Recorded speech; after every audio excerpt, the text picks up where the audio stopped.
Rufai, your take on this story? So mind you, Eurobond is a loan. Let's not forget that. So for the fact that it's oversubscribed, it's a loan. It's a bond. You have to pay back at another date. That's 2.3 or over 10 billion oversubscribed, plus the 1.15 trillion we collected yesterday. Don't let us put a fancy word on it. Don't let us spin and say, oh, because our bond level was degraded by 0.6% the other day because of the Trump announcement and all of that. Now it shows we're bullish on the bond market.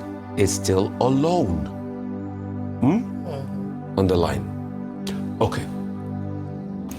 This morning, I was woken up with a message. Somebody sent me a message, and I'll see if I can read it on the air, if I get the chance to read it on the air, so that a lot of Nigerians see what I go through sometimes, and why I scream and why I shout. Excellente. Rufai, they have kidnapped a vicar of one of the Anglican churches, Venerable Archie, and his wife, and a young girl. They're asking for a ransom of 600 million naira. Evil people. And there's a poster. Diocese of Kaduna, Venerable Edwin Archie and his wife, Mrs. Sarah Archie, were kidnapped in the early hours of 28th of October. In fact, this is a prayer alert they sent. You see, I want Nigeria to work. I'm a patriot to the core.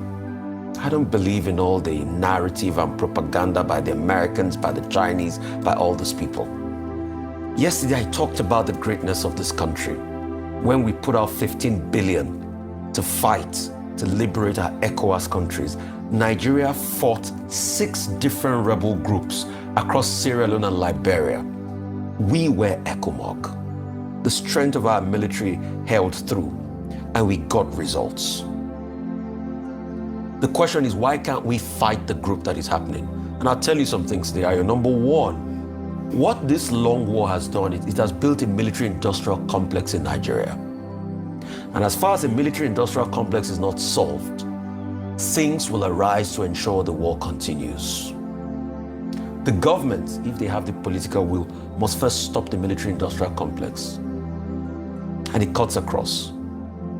There is military-industrial complex everywhere.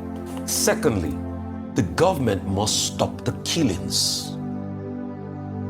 I get messages every single day. But you see what we have done in this argument. We have put propaganda forward. Go and look at it. In all of the government engagement, they're not talking about the people being killed. They're talking about their own narrative. So they talk about people that were neutralized, that were released. I dare the government to release the data of people that have been killed. They will not. And other people that are spinning the narrative are now focused on pitting religions against each other. Please, my dear Christian and Muslim brothers, it's not a fight between Christians and Muslims. We are united and we are one. Do not let them use this thing to distract us again, because I see that's what they want to do.